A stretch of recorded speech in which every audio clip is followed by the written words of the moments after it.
You're in a big city, let's say New York. The streets are filled with noise. Cars honking, people rushing by, voices all around you. As you walk through the crowd, you hear conversations happening at a speed that seems way too fast. You try to listen closely, but it feels like the words are flying by. Does this sound familiar? Don't worry, you're not alone. Understanding fast English can be tricky, but with practice, you can train your ears to catch those rapid conversations. In this story, we'll guide you through a conversation between two friends, Sarah and Mike, who are chatting over coffee. They speak quickly, just like native English speakers do in real life. As we listen to their conversation, we'll pause to break down the sentences, explain common phrases, and give you some tips to help you improve your listening skills. Ready to dive in? Let's get started. A busy cafe. Sarah and Mike sit at a small table in a bustling cafe. The sound of people talking, cups clinking, and the coffee machine hissing creates a typical city atmosphere. Sarah takes a sip of her coffee and starts speaking quickly. Sarah, hey Mike, did you hear about that new movie coming out next week? It's gonna be amazing. Mike, yeah, I've been waiting for it for months. The trailer looked epic. Are you free to see it next weekend? Sarah, talking fast, oh my gosh, yes. I can't wait. I've already bought tickets. I'm really excited about it. Mike, wow, you're on top of things. What time are we going? Pause and break down. Let's take a moment to break down what Sarah said. Did you catch everything? Let's slow it down. Sarah's sentence, hey Mike, did you hear about that new movie coming out next week? It's gonna be amazing. When she says, did you hear about that new movie? She's asking if Mike knows about a movie that will be released soon. This is a common way to start a conversation about something new or exciting. It's gonna be amazing is a more casual, faster way of saying it's going to be amazing. In fast English, words like going to often get shortened to gonna. Native speakers do this all the time in casual conversations. Tip: listen for shortened phrases like gonna, wanna, or it's gotta. They're very common in fast English.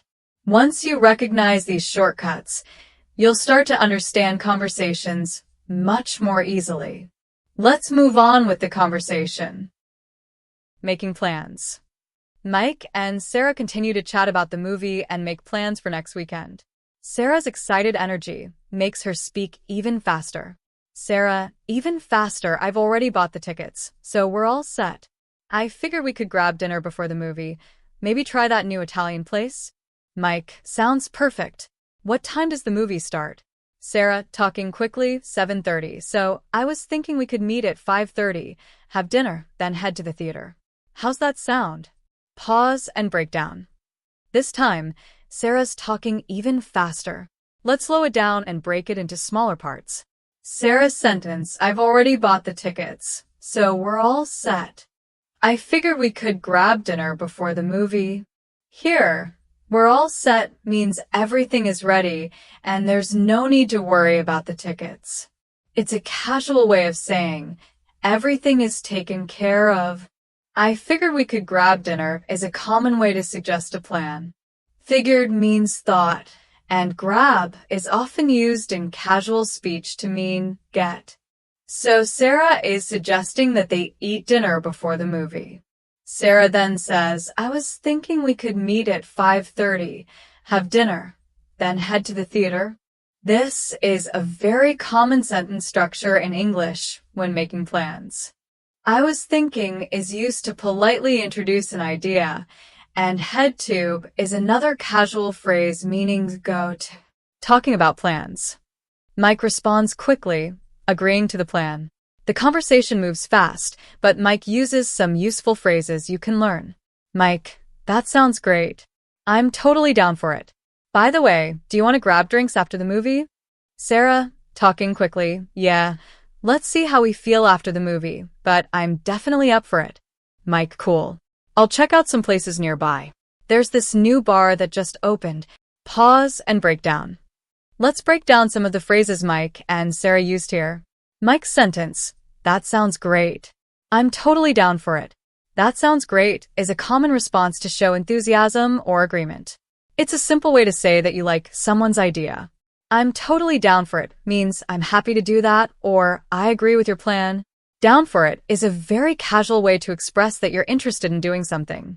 Now, let's look at Sarah's sentence. Let's see how we feel after the movie, but I'm definitely up for it. Let's see how we feel is a polite way to say, we'll decide later. It's often used when making tentative plans, meaning you want to keep things flexible.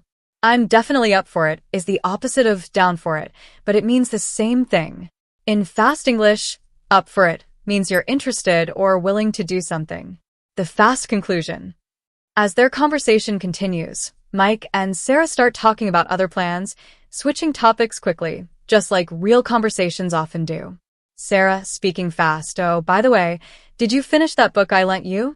I want to know what you think before we see the movie. It's so much better than the movie's going to be. Mike, yeah, I'm almost done with it. It's really good, but I don't know if I'll finish it before the weekend. Sarah, even faster, no worries, just let me know when you're done. We can talk about it next week. Pause and break down.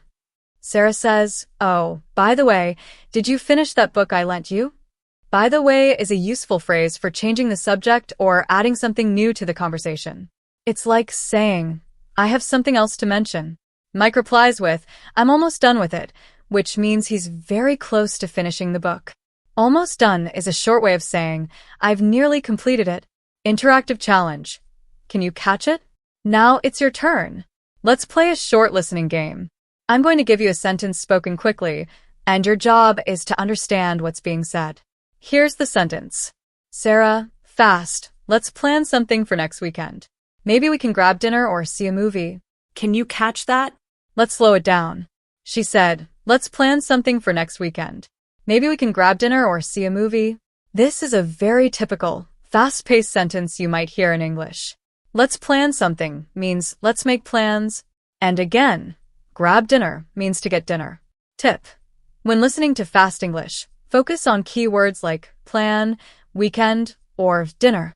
These are the important words that help you understand the main idea of the conversation, even if you miss some of the smaller words in between. Final thoughts. Keep practicing. Understanding fast English can be challenging, but the more you practice, the easier it will get.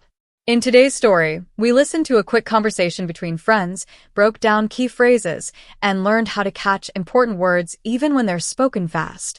Here's what you should remember. Focus on key words. You don't need to understand every single word, just the important ones. Learn common phrases. Native speakers use phrases like gonna, wanna, and gotta all the time. The more you hear them, the easier they will be to understand. Practice regularly. The more you listen to fast English, the better you'll get. Don't be afraid to ask someone to repeat themselves or slow down if you need more time to catch everything. So next time you hear someone speaking fast, don't panic. Just listen for the key words, and with a little practice, you'll start understanding more and more. Keep listening and remember, you've got this.